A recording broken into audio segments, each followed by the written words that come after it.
বেরিয়ে যাও এখান থেকে। মা, তুমি আমাকে এইভাবে বলতে পারলে?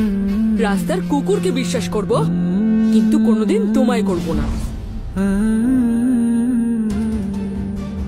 তোর মায়ের কথা কিছু মনে করিস না, আসলে মনের মধ্যে অনেক কষ্ট, তো এতদিন সহ্য করে এসেছে। যে কোনো কাজেরই না, তাকে তুমি এভাবে সারা জীবন সাপোর্ট করবে? মা, থেমে যাও। বাবাকে কেন বলছো? বেরিয়ে যাও এখান থেকে। আমার এই বোতলটা স্ক্যান হবে না? তোমরা কি ভয় পাচ্ছ?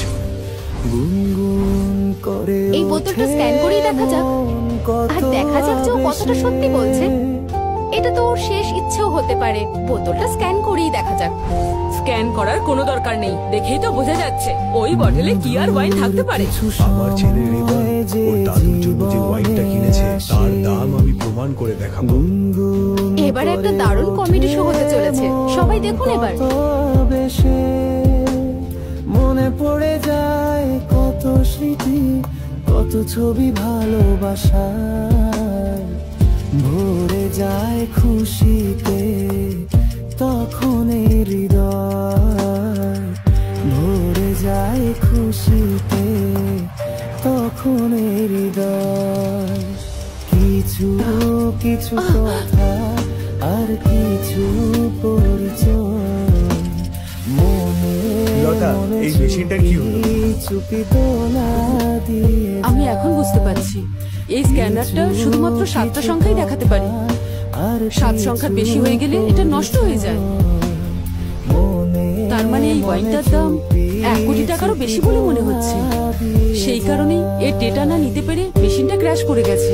বাবা, আমি বলেছিলাম তো যে রেবান তোমাকে ভালো উপহার দেবে। জানি বাবা, তুই সবসময় ঠিক। রাজেন্দ্রন, আপনি সত্যি ভাগ্যবান। আপনাকে দেখে আমার হিংসে হচ্ছে।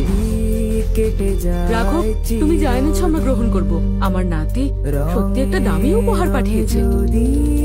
আমরা যে 1 কোটি টাকার ওয়াইন খেতে চলেছি সেটা আমার দেখতে ইচ্ছে করছে।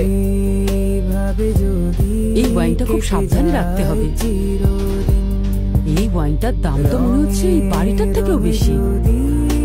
না না, এরকম 10টা বাড়ির সমান।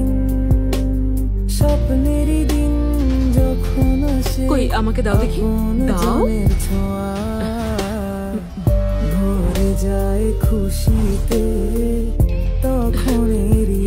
মাথা তো ঘুরে যাচ্ছে। 1 কোটি টাকার ওয়াইন হাতে ধরে আছি আমি। কোনো ধনী ব্যক্তি এত দামি ওয়াইন আগে কখনো উপহার দেয়নি। এখন তুমি এখানে সব থেকে বেশি ধনী ব্যক্তি। এত দামি উপহার দিয়েছো, সত্যি খুব ভালো লাগছে। আমি দেইনি, আমার ছেলে দিয়েছে। সে কি রাঘব, তোমার ছেলে তো ব্যবসা করে না, তাহলেও এটা কিভাবে কিনলো? কি বলবো, বিজনেস করে না, ধীরে ধীরে উন্নতি করে এখন একটা বড় কোম্পানির সিইও হয়েছে। ও তাই নাকি? রাঘব, আমি না বুঝে কিছু কথা বলে ফেলেছি, তুমি কিছু মনে করো না। তুমি বলতে চাইছিলে আমি মিথ্যে বলছি? আরে আমরা সবাই তো একই পরিবার। আমি তোমার কাছে ক্ষমা চাইছি, তুমি কি আমাকে ক্ষমা করে দিতে পারো? আমি যদি বাজিতে হেরে তোর কাছে ক্ষমা চাইতাম, তুই কি ক্ষমা করতিস?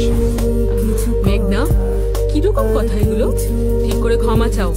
রাঘব, তোর ছেলে তো একজন সাধারণ বিজনেসম্যান, তাহলে এত দামি ওয়াইন কিভাবে কিনলো? আমি তো বলছি ও সব আগের কথা, এখনো খুব বড় বিজনেসম্যান। বড় বিজনেসম্যান?